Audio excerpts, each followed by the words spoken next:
Sitzt an altem Mamele und tracht. Es ist schon spät bei Nacht, doch sitzt sie beim Fenster, treurig und wart auf ihr Kind. Heut bist du zurück, du schöne Zeit. Es ducht an Ewigkeit, doch how incredibly this is, because the gathering of all of you is what the book was about. It was doing it for all the people who are represented by who's here. I have family from both sides, from the Shapiro side and the Korsnick side, from as far away as Uruguay and from around the corner. So it's pretty remarkable. I want to be clear about what I'm doing today. This is the book I'm talking about. And, oops, how do I get it on camera?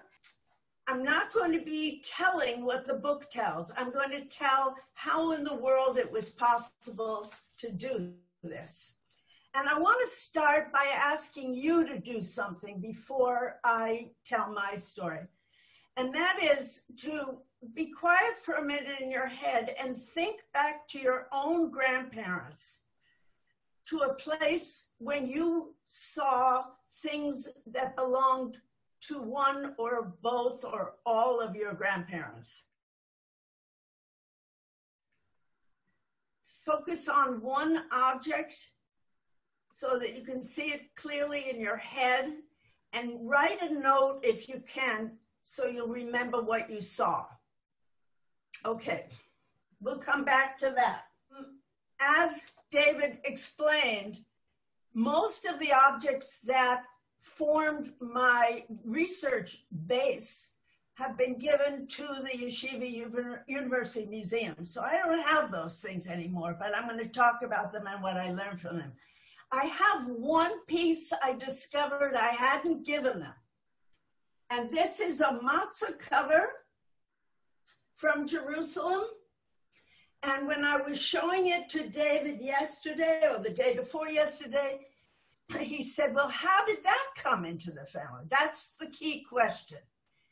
What's this thing doing as part of the family story? So between when David and I spoke on Friday, I guess it was, till today, I've been able to Google around and find out when this matzah cover was made, which was 1819 or so.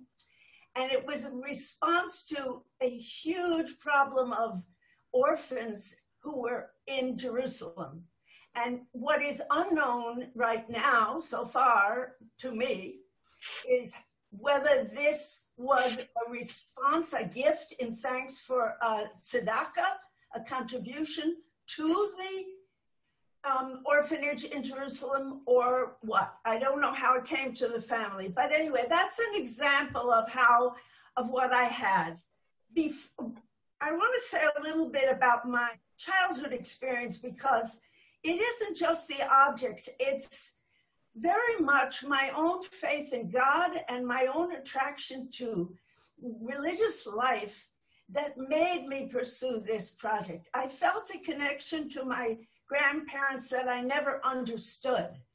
I never met my grandfather. I was named after him.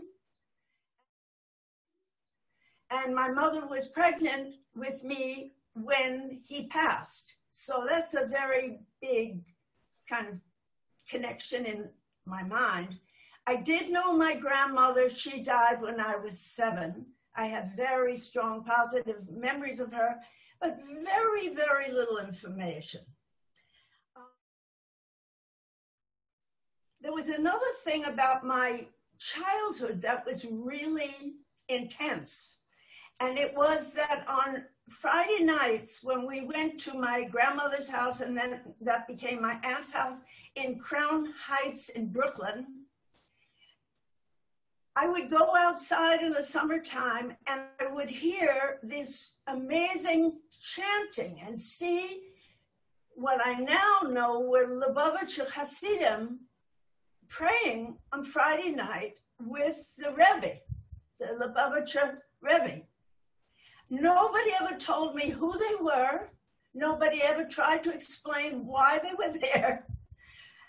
And when I grew up till 10 years ago, I didn't even know, 15 years ago maybe, I didn't even know who those people were. But I made a painting of that scene I saw, which is now in the Brooklyn Museum. And now I know much more about what I saw. But that's an introduction to say what I think is true of anyone of the generation I'm of who had ancestors from Eastern Europe. And that is the silence. No one told us anything. Nobody talked about how it was, why they had come, why they spoke differently, what languages even they spoke. I find it phenomenal how there are two analogies I have to the silence. And the strongest one is the silence that followed survivors of the Holocaust who would not speak about what they had seen for very good reasons. And lo and behold, I found out again, there were very, very, very good reasons to not talk about what these people had seen and what they had left behind. And what's so complicated is that what they left behind wasn't only pogroms and persecution and exclusion and all those things that I document in the book, but there also was the highest level of intellectual and religious life probably anywhere in the world. And these people, many of them, and we're going to talk about not all of them, but how that there was a class of people who participated in the yeshiva world that have a level of learning and devoutness that is beyond what anything I can imagine. So what I wanted to really set as a ground to my process was how very difficult it is to understand the world these people left. It's not comparable to anything I know. So I didn't understand the Lubavitchers. I didn't understand my own grandparents. Nobody told me anything. I do remember the brass samovar, which I was told was from Lithuania, and that disappeared. I never knew where that went. But there were a Lithuanian platter that had a very important history that I was able to unearth. Portraits, there were drawings and paintings, there were textiles akin to this matzah cover. My grandfather's hand washing cup survived. Quite miraculously, all this stuff came to me when my parents, I must have wanted it. It's the only thing my sister didn't want anything from our parents' house, and I said, I want everything. So I got everything. But that meant I had to figure out what in the world all this stuff was. And as I was telling David Ellis, the gentleman who introduced me, objects don't talk. That's a big problem. You have a lot of objects, but you don't know what in the world they are, what they're a piece of. And of course you want to think you know, but you don't. And it takes a lot of humility to begin to say, I have no idea. But I had some very lucky helps. One of the lucky helps was when I approached Yeshiva University Museum and said, would you like all this family stuff? And explained who my grandfather had been, that he had founded 3 Talmud Torahs in Brooklyn, and that he was known as the Dean of Rabbis of Brooklyn. They were very impressed, and they had a committee meeting, and they saw all the photographs, and they said, we want them. So great. They wanted them, but there was a problem. I wasn't ready to give them. So year after year, I would make excuses, and I'd say, I'm not ready yet. Then something very lucky happened. And I credit this to Dunkin' Donuts and to Hashem.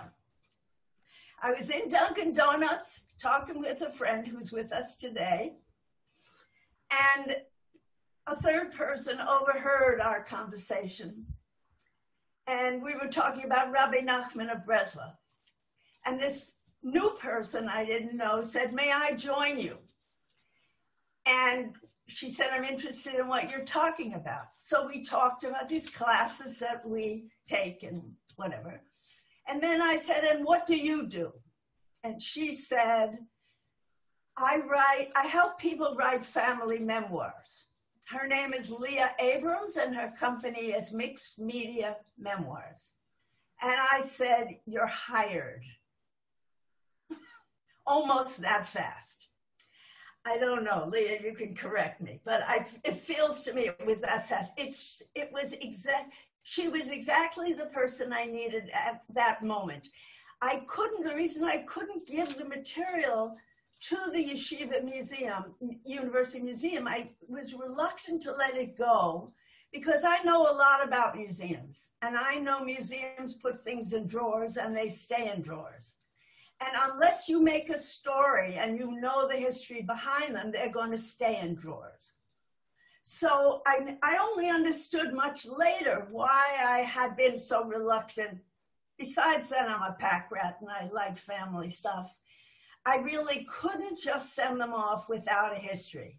So Leah came along and we worked together. And originally what we were going to do is make what museums call an object list, which is a kind of history of each piece and a description of each piece.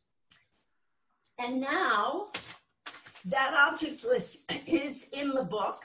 It's a piece of the book, but it's not, there's much more here because then another person joined the team, and that is Rachel Rinderman, now Fabish, who is a brilliant graphic designer who made this a very, very beautiful book. And when we sat together, the three of us, she said, "You can't just do an objects list. You need to tell the story." So I had two people saying, "You need to say more." So how did I do it? This is kind of miraculous.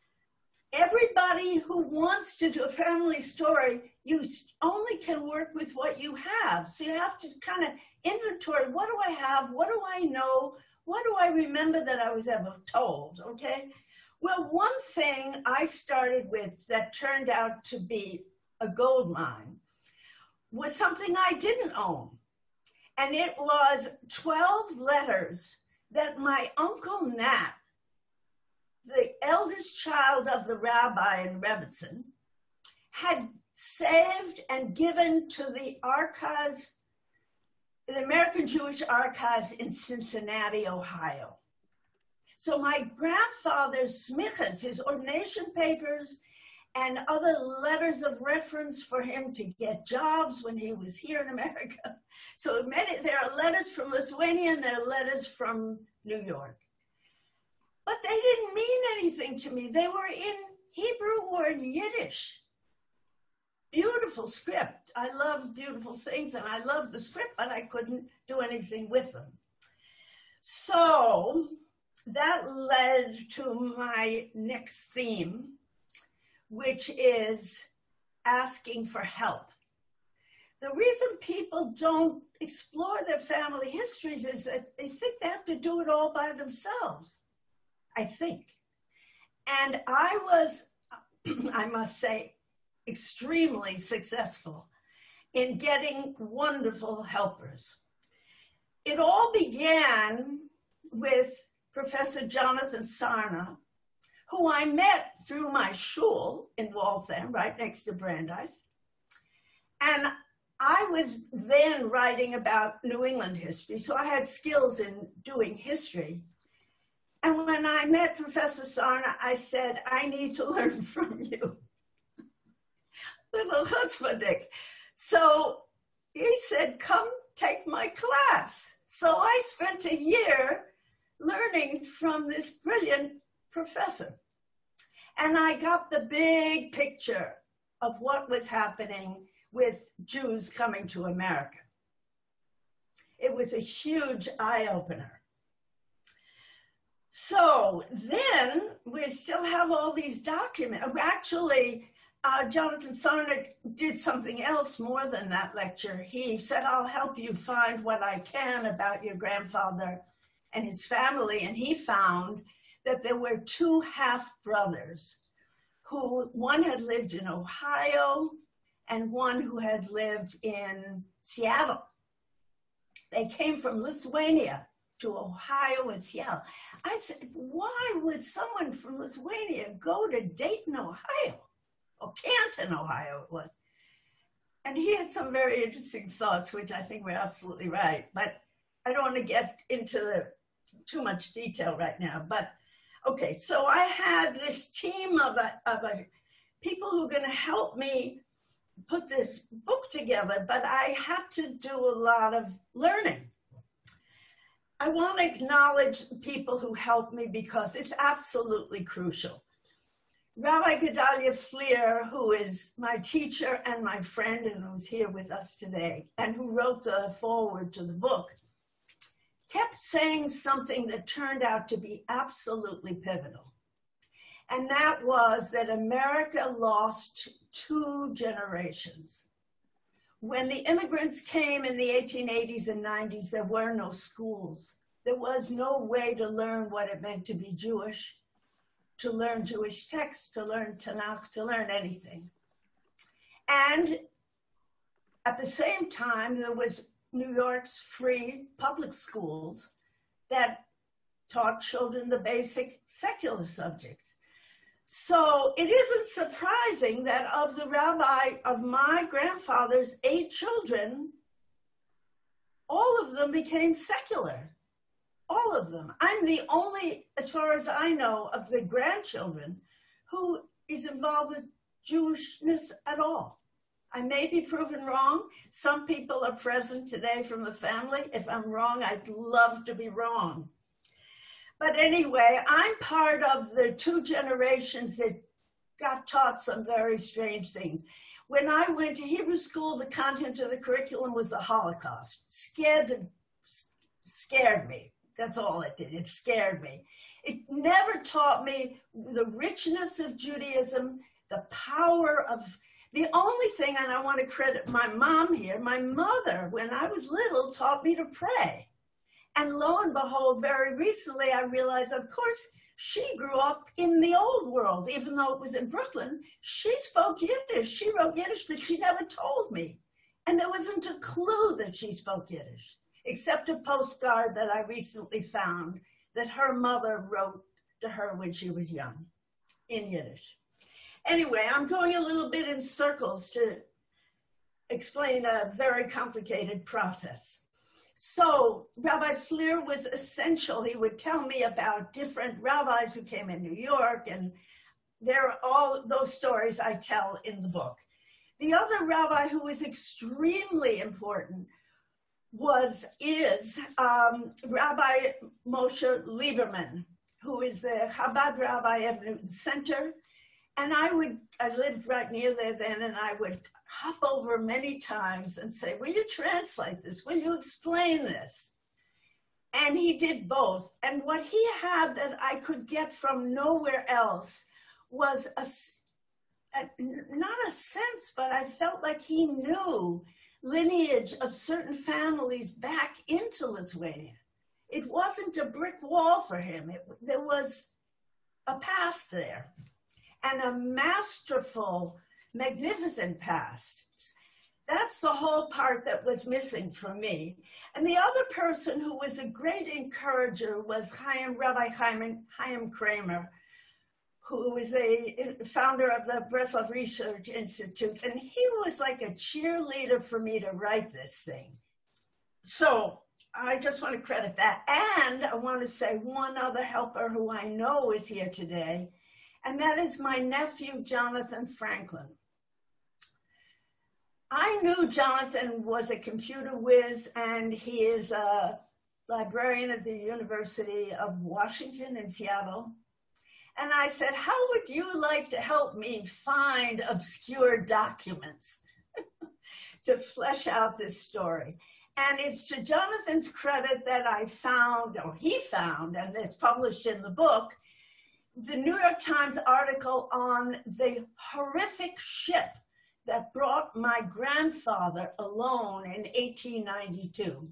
The ship, get this, was called the Red Sea. And it was supposed to be some miraculous transport to the New World, but it was a total nightmare. There was illness, there was bad food, it was so bad that when the ship got to Brooklyn, where it came to port, the New York people who checked those things didn't want to accept any of them. They almost sent them all back. But then that whole account of the Red Sea is in the book, thanks to Jonathan's work. I want to sort of wrap up my part by saying that I'm still learning. Every time I look at, when I reread the book in preparation for doing this today, I thought, oh my God, I missed that opportunity. I missed that connection. There are still things I'm learning. But for those of you who may want to have Brooklyn roots and want to do something like what I did, I want to tell you two extraordinary source books without which I could not have done this book. One of them is a book called The History of Brooklyn Jewry. It was published in 1937 by a man named Samuel Abelow. He was a newspaper man, and he had the smarts to collect everything he could and compile. He has all kinds of detail in there on the history of all the different institutions of Jewish learning, of the different synagogues. The history of education is a key piece in there. And he tells about the different schools. So of course, I'm able to find the schools my grandfather helped found. But in it, amazingly, you never know what you're going to find. That's the thing I want to convey that's so fun about research. In that book, I found a weird description, I mean, weird to me because it was so surprising, of the event at which my parents met. And there's a whole reason that mattered. It was a part of Brooklyn's social history. But they were brought into this process to help broaden the outreach to the younger Jews, the same kind of thing that CJP is trying to do now. Okay. And that many other Jewish organizations do to bring in the new generation. The other book I want to tell you about, which I call the scariest book I ever read, is The Atlas of Jewish History, written by Martin Gilbert. And the maps in that book I have reproduced in my book. Oh, there's one other book, and that's very important, that I know thanks to Rabbi Lieberman, and that is David Katz's book called Lithuanian Jewish History, which is like a huge fat book with a huge amount of information. And it turns out that the author of that book came from his father came from the same little shtetl that my grandfather had come from, so we had a bond over that. I want to just wrap up saying I welcome questions, and I would be happy also to meet with any of you who want to discuss this further. This was a speed trip through the process of doing the book. But if any of you want to talk more about the process, more about the findings or how to do it, how I did it, I'd be happy. David is going to put my email in the chat room. And if you want to order the book, you can also order it with shipping. It's $19. And other than that, I'm open to questions. Okay, several of us in the chat had relatives. My Lithuanian grandmother that I knew, for some reason, went to Columbus, Ohio, and we have no idea why. Eventually, her husband, Nathan Rothstein, died in Ohio, and then she moved back to New York. but I found this out by DNA matches and doing a lot of research, and I have documents. But you said you asked someone, why would anyone go to Ohio, and you didn't want to go into it. But many of us have Lithuanian relatives, I've looked in the chat, that went to Ohio. So tell me, why Ohio? and different, and many of them moved. The one who was my grandfather's half brother went from Ohio to Utica, New York. It reflects my provincialism. Of course, we're New York, we're East Coast people. It centers on New York City, which of course it doesn't. But also it was Jonathan Sarna who said the answer that I found very interesting, and that is that by going to a small community, he could lead that community, but he also would have time to learn, and that learning time was really important. And I thought, Okay, we have another question, and this is a very general and an important question. And this is, how did you do the research in Eastern Europe? Can you expand on that? Oh, I didn't explain that. Very important. Thank you. I didn't go there. I mean, not obviously, but I didn't go there. But I wouldn't have found there what I needed anyway. I don't know if all of you are aware, but in World War II, all the Jews who were left in Lithuania were murdered. Town by town by town. So there are people to learn about what happened in the period I'm trying to understand. I relied on those 12 documents that were in the Cincinnati American Jewish Archives. And I have right here the list. They represent maybe 9 different towns. There were rabbis teaching in different towns, in Vilkamir, in Slobodka, in Yanova, in Kovna, in Shevzhan, in Preb. So I got a geography through the signers of the letters, and then I was able to get a sense of what they were doing there, if I could find them. And then some of those, like the chief rabbi of Moscow, Chaim Yaakov Vidrovitz, was from Moscow, but then he came to New York. And the letter between my grandfather and him was from New York. So that's how I fleshed out the Eastern European story. By the way, there's something I can add. There's a new YouTube called Jews of Lithuania with marvelous lectures by a Rabbi David Katz, not the same one who wrote the book I referred to earlier.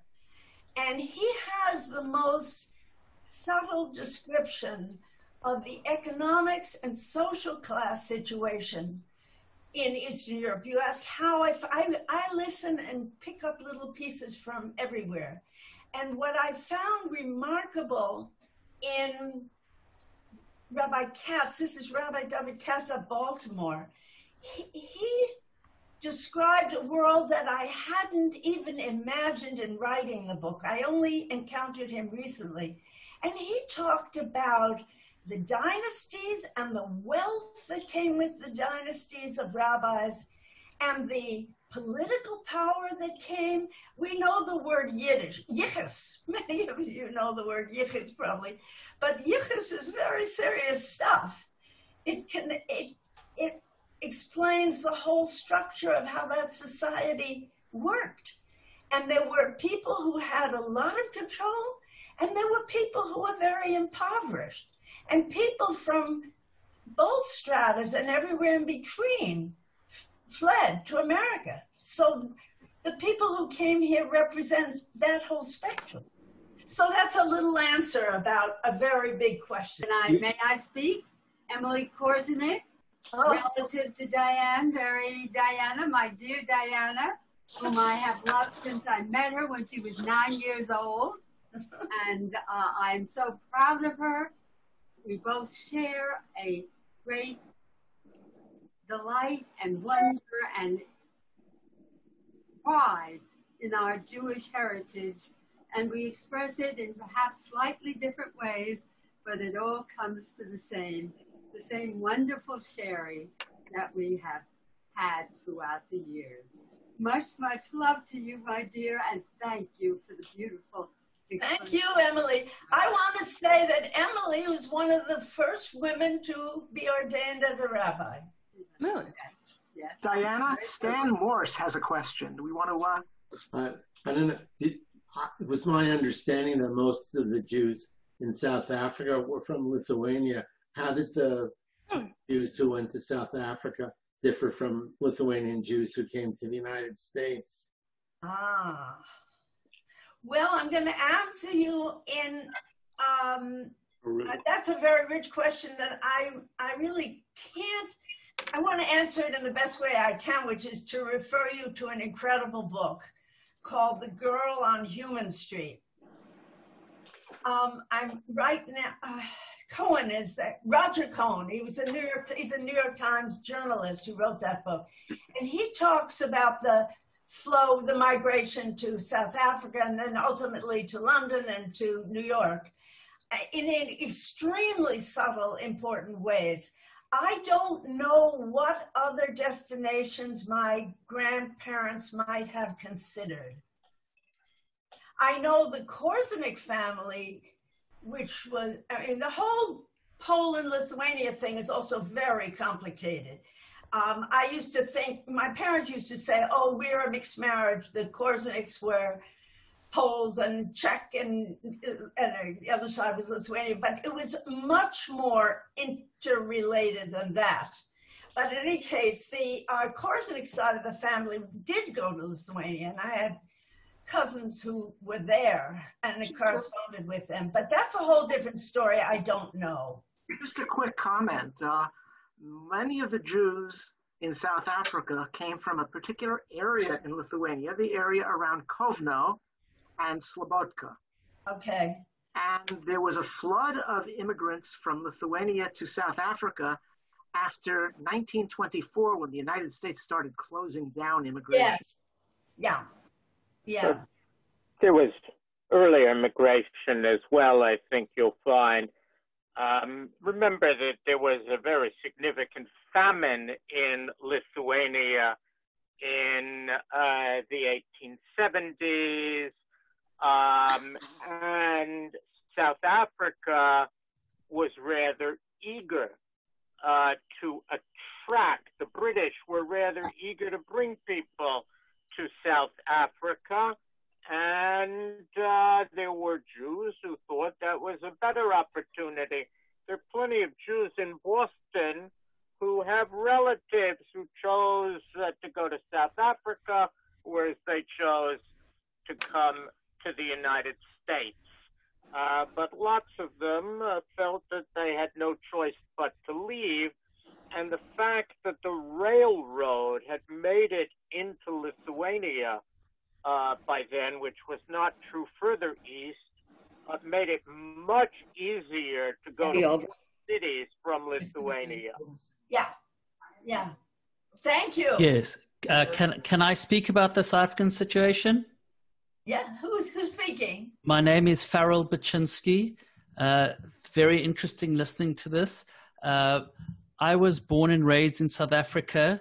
My father's, well, of my 4 grandparents, 3 were born and raised in Lithuania.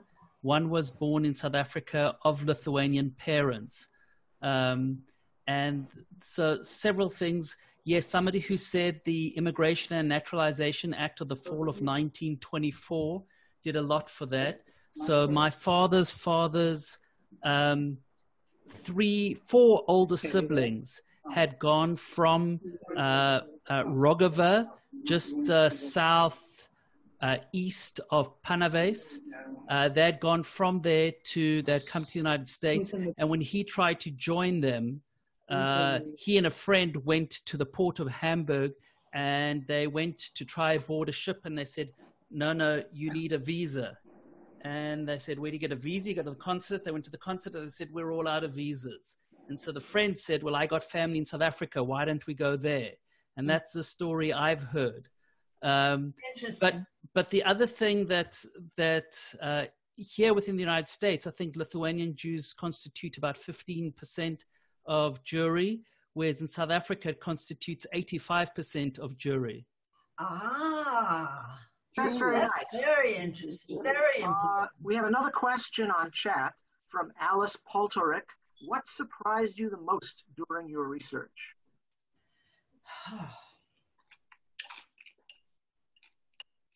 I think what surprised me the most was the awe I felt about the learning.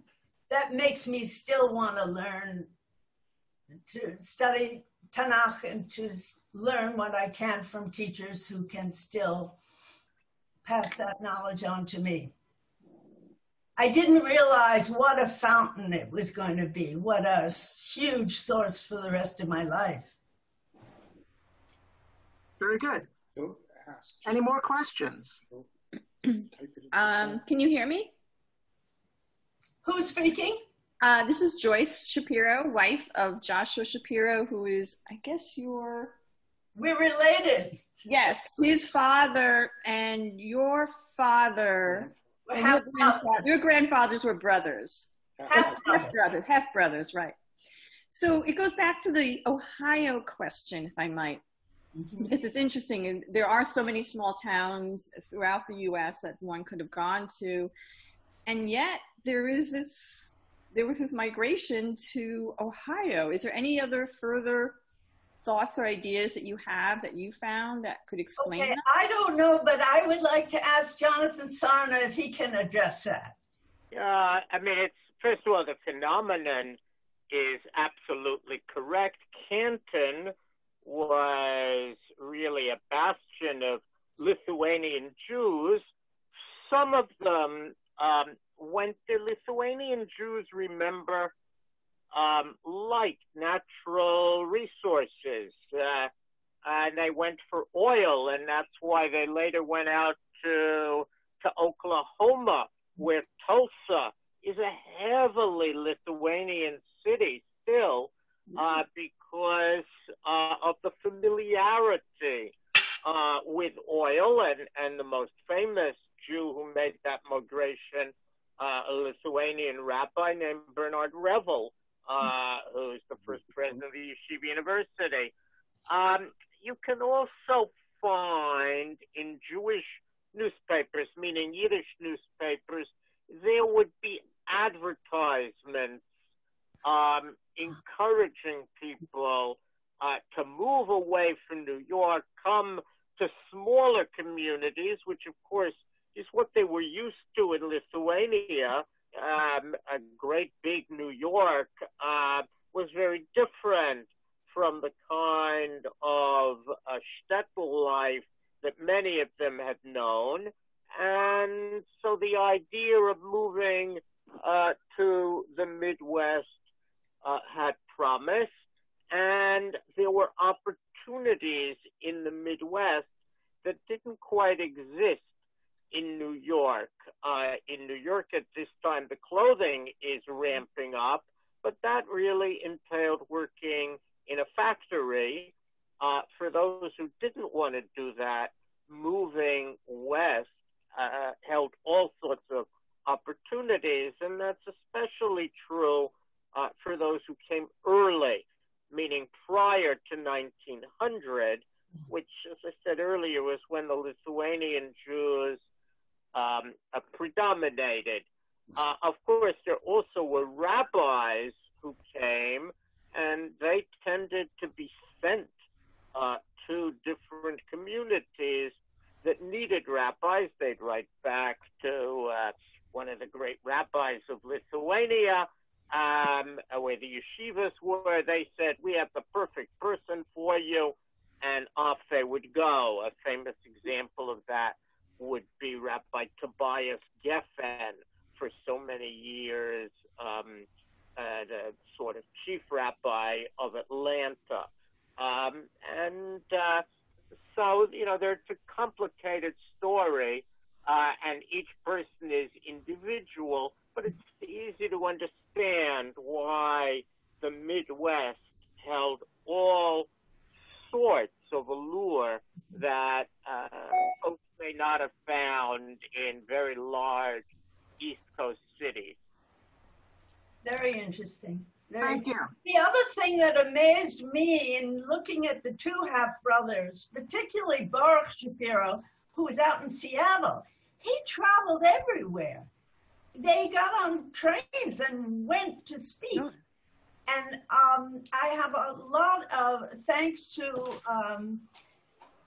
someone who's done research, Ellie Genau, who's done research in Seattle. I have lots of speeches that were given by this itinerant Rabbi Baruch Shapiro, who was Daniel's other half-brother.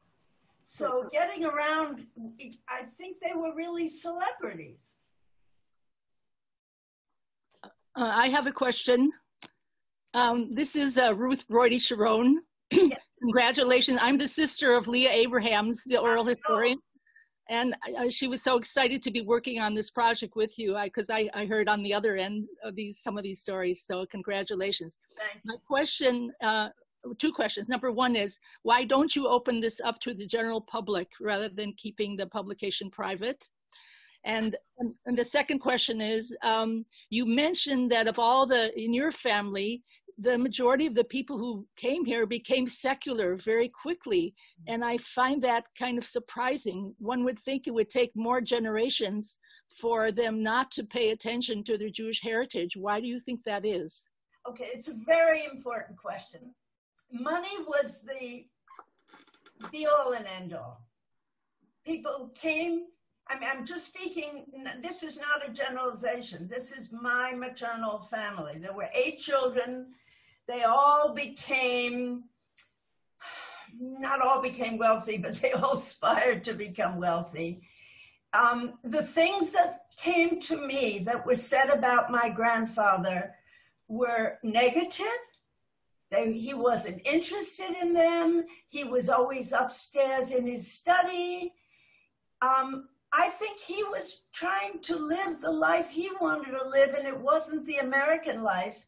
And there was a disconnect. And then back to what Rabbi Fleer said, there was nowhere to teach them. After they could learn at home, there was, and nor were they interested. I think it's very important that they kind of made fun of the past. And I think they were embarrassed by their parents' accents and their not being American. There's a very important part of the book, which is the formation of the Brooklyn Jewish Center, which was the hub of conservative Jewry. It was practically around the corner from my grandparents' house. It was also very close to Crown Heights. That was a shul to which people drove on Rosh Hashanah and Yom Kippur in limousines. Okay, whole other thing was going on with that generation. Now, I want to add something else, though, Ruth, to give credit where credit is due. Now, the eldest of the rabbi's 8 children was brilliant, and he had a public school education and then went to Brooklyn Law School, when Brooklyn Law School let you be a student on credit. He had no money, but he became a lawyer, and then he got elected to the New York State legislature, and it was he who passed the first, or proposed and saw to the passing of the first kosher laws in New York State. But he didn't break with loyalty with his parents in that respect. But I wouldn't be surprised if their house wasn't even kosher. Thank you. We have another question from Debbie. Is there important information that you came about after publishing your book? Will there be anything more forthcoming? I don't know. I'm still learning. Every time I'm learning all the time, and I never know what's going to lead to what. I was doing New England history, and all of a sudden this became my priority. I'm very interested in people's spiritual lives. And that's a little different than history. I mean, I've been interested in, I'm writing something else about a New England descendant. And it's actually very interesting, parallel. I'm writing now about a woman who was the granddaughter of a German Jew who came to the colonies in 1750. And the question I have is the same. What happened to that Jewish legacy? And that's a really interesting other story, which I hope to publish. Okay, if there are no further questions. Can I say something? Moshe Lieberman here. Yes. You're talking about what happened to the Jewish legacy. So I know Diana knows this, but I want to say the following. The Brooklyn Jewish Center. I grew up on Eastern Parkway. The Brooklyn Jewish Center at 667 Eastern Parkway. I grew up at 724 Eastern Parkway. And from the 2nd grade through the 8th grade, I attended school in the yeshiva that was in the Brooklyn Jewish Center. We had a minyan in the shul, but the larger sanctuary across the hall still had an ongoing minyan from the conservative congregation that was going on there. And when they didn't get a minyan, they'd come say Kaddish at our minyan. I grew up with those people from the Brooklyn Jewish Center. Subsequently, that building transferred, and it's today belongs to the yeshiva. So whatever went on there, whatever the building founders intended, still continues to function. In fact, the children of the members of that conservative shul are quite involved with the yeshiva that's functioning there today, despite whatever their Korean affiliation is. And that's an interesting phenomenon worthy of further looking into. I'm very glad you said that. I want to say that about another institution as well, the Crown Heights Yeshiva and Talmud Torah, which built that building at 310 Crown Street, which is today the girls' school in Crown Heights, where my wife went to school and where my mother teaches and where her mother teaches and our daughter attends, and now has a plaque in memory of your grandfather. Yeah. And in that building, there is a congregation that meets on Shabbos, not part of the school. It's still the original shul. The rabbi of that shul, Rabbi Bogomilsky, whom I work with regularly, who is much older than I am, knew your Uncle Baruch very well, and visited him in Seattle and was involved in some fundraising activities on behalf of various institutions together with him. So the legacy continues there. That's wonderful. I want to hear more about that. We'll do that by email. I just want to make one point. Yeah. The legacy wasn't lost, and it didn't end. And what I know this is going to sound counterintuitive, but whatever Orthodox institutions exist in that part of Brooklyn today, they were a direct result and a continuation. That's wonderful. So great. And what you're doing today, Diana. And there's a lot more to be said. Individuals and family, the Golumbic family that had the big spice warehouse at Eastern Parkway. I have been a while for any info. So another time. Hi, it's Jane Downey. I have a quick question. Go ahead. Yeah. Hi, Diana. It was marvelous. It was wonderful. Thanks for inviting all of us. So my question is, you asked us to think of an object in our grandparents' house. To that. Where does it go to? Did you think of something? Yeah, it was my grandmother, but it wasn't in her house. She stayed at our house. But what the object of your quilt? Was it your grandmother's quilt? Yeah, that was my great-grandmother's quilt. But no, this was my grandmother that when we would go to school, she would ask us to thread the needles and stick them in the arm of the chair so she could sew all day while we were away. Ah. So I remember those needles, and I remember her knitting us mittens. Oh, that's wonderful. I really regret that I didn't pick up that thread. I wanted to go back and close with that, and I forgot. So you helped me, Jane. Well, that sounds like a perfect way to close the meeting. If anybody has any further comments before we adjourn, floor is open. I'd love to hear from people if they want to continue the conversation through email. Es ist schon spät bei Nacht, doch sitzt sie beim Fenster, treurig und wart auf ihr Kind.